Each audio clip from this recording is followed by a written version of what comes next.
अस्सलामुअलैकुम वरहमतुल्लाहि ताला वबरकातुहू। मैं सैफ अशरफ एक मरतबा फिर से मौजूद हूँ एक नए दरगाह ब्लॉग के साथ। जी हाँ, इस वक्त मैं मौजूद हूँ बिहार शरीफ के एक बहुत ही मुबारक और ऐतिहासिक जगह पर। इस वक्त मैं मौजूद हूँ हज़रत सैयदी सरकार मलिक इब्राहीम रहमतुल्लाहि ताला अलैह की बारगाह में, जिनको पूरी दुनिया में फातह बिहार के नाम से जाना जाता है। तो वीडियो में लास्ट तक ज़रूर बने रहें ताकि आप अच्छे तरीके से इनकी पूरी ज़िंदगी को जान सकें और इन्हें फातह बिहार क्यों कहते हैं इसके बारे में भी जान सकें। हज़रत मलिक इब्राहीम रहमतुल्लाहि ताला अलैह आप एक मुजाहिद तो थे ही, साथ ही आप एक बहुत बड़े सूफ़ी संत थे। जब अब्बासियों ने उनके पूर्वजों पर अत्याचार किया तो वो वहाँ से चलकर गजनी चले आए और उनका जन्म और पालन पोषण गजनी में ही हुआ। मलिक बया इब्राहीम रहमतुल्लाहि ताला अलैह की पढ़ाई लिखाई और उन्होंने जो शिक्षा हासिल की गजनी में ही आपने प्राप्त की।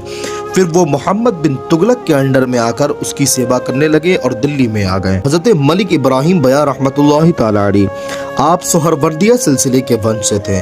आप सुल्तान मोहम्मद बिन तुगलक के शासनकाल में भारत आए और 1324 ईस्वी में आप सेनापति बने। बयू यानी बया क्यों कहा जाता है इन्हें, तो बिहार पर आपने अपनी पहली जीत के बाद मलिक बया मोहम्मद बिन तुगलक को मामले की जब आपने सूचना दी, जब आपने बताया कि फतह हासिल हुई है, जिन्होंने उनकी इस बात को सुनकर बहुत खुशी जाहिर की और उसके बाद आपने ये फरमाया कि मलिक बया, जिसका मतलब होता है कि हे सरदार आओ और आकर बैठ जाओ। सुल्तान मोहम्मद बिन तुगलक के शासनकाल में हालांकि बिहार भी दिल्ली के नियंत्रण में रहता था, वहाँ का व्यवहारिक रूप बहुत ही अच्छा था। सुल्तान को बिहार के सूबेदार यानी राजा बिट्ठल के खिलाफ अनेक शिकायतें, बहुत सारी शिकायतें मिली, जो न सिर्फ अत्याचारी का था बल्कि दिल्ली के सुल्तान के खिलाफ भी विद्रोह में किया गया था। सुल्तान ने अपने सेनापति सैयद इब्राहीम मलिक रहमतुल्लाहि ताला अलैह को राजा बिट्ठल को दंड देने के लिए भेजा और एक भीषण युद्ध के बाद राजा बिट्ठल मारा गया और उसकी सेनापति और उसकी सेना पराजित हुई। बिहार की विजय एक उल्लेखनीय उपलब्धि है और इस अवसर पर सुल्तान ने मलिक बया को मदारुल मुल्क का लक़ब आपको दिया।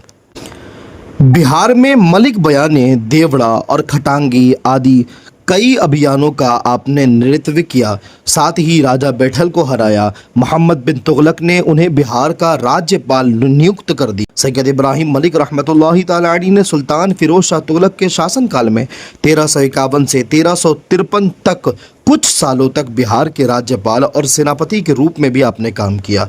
अपने शासनकाल के दौरान उन्होंने राजा हंस कुमार के साथ अपनी आखिरी लड़ाई लड़ी और रोहतासगढ़ किले पर आपने विजय प्राप्त की। आपकी मृत्यु और विरासत की अगर बात करें तो सुल्तान मलिक इब्राहीम बया रहमतुल्लाहि ताला अलैह का विसाल रविवार 13 ज़िलहिज्जा 753 हिजरी को यानी 20 जनवरी 1353 ईस्वी को हुआ। आपके शरीर को, आपके जिस्म को दफन करने के लिए बिहार शरीफ लाया गया, जहां उन्होंने लगभग अपना पूरा जीवन अपने परिवार, रिश्तेदारों और नाते रिश्तेदारों के साथ बिताया था। उन्हें बिहार शरीफ के पीर पहाड़ी में दफनाया गया और उनके मकबरे की आधारशिला शरफुद्दीन यहया मनीरी अलैहि रहमतु व रिज़वान ने, जो कि अपने वक्त के एक बहुत बड़े सूफ़ी बुज़ुर्ग थे, उन्होंने ही रखी और उनके मज़ार मुबारक की कार्रवाई भी आगे बढ़ाने का हुक्म उनके बड़े बेटे हज़रत दाऊद मलिक रहमतुल्लाहि ताला अलैह ने ही करवाया था। हज़रत मलिक बया इब्राहीम रहमतुल्लाहि ताला अलैह अपने वक्त के एक बहुत बड़े मुजाहिद थे और इस्लाम को फैलाने के लिए आपने बहुत से कद्दों का विषय की।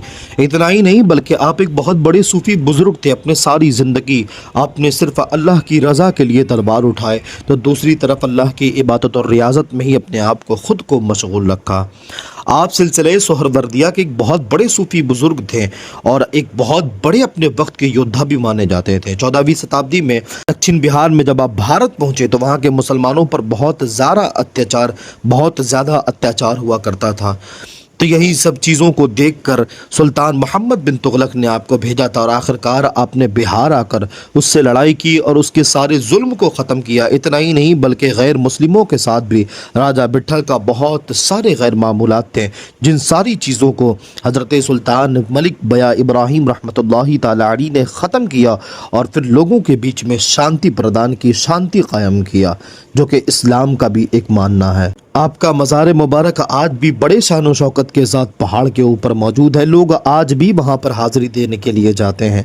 अल्हम्दुलिल्लाह सुम्मा अल्हम्दुलिल्लाह कि इस मुबारक और मुअज़्ज़म और मुबारक जगह पर मुझे भी हाज़िरी देने का शर्फ हासिल हुआ और बहुत सुकून मालूम हुआ। कभी अगर आपका भी जाना हो तो इस मकाम पर ज़रूर हाज़िरी दें, चूँकि ये वो ज़ात है जिन्होंने बिहार शरीफ को फ़तह किया और फ़तह करने के बाद ही आपको फ़ातह बिहार का लक़ब दिया गया।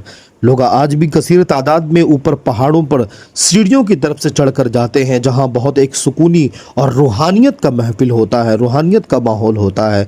तो कभी बिहार शरीफ आपका भी जाना हो तो इस रोज़े अक़दस पर ज़रूर हाज़िरी दें। वीडियो अगर अच्छी लगी हो तो लाइक करें। मिलते हैं अगली वीडियो में, तब तक के लिए अस्सलामु अलैकुम वरहमतुल्लाह।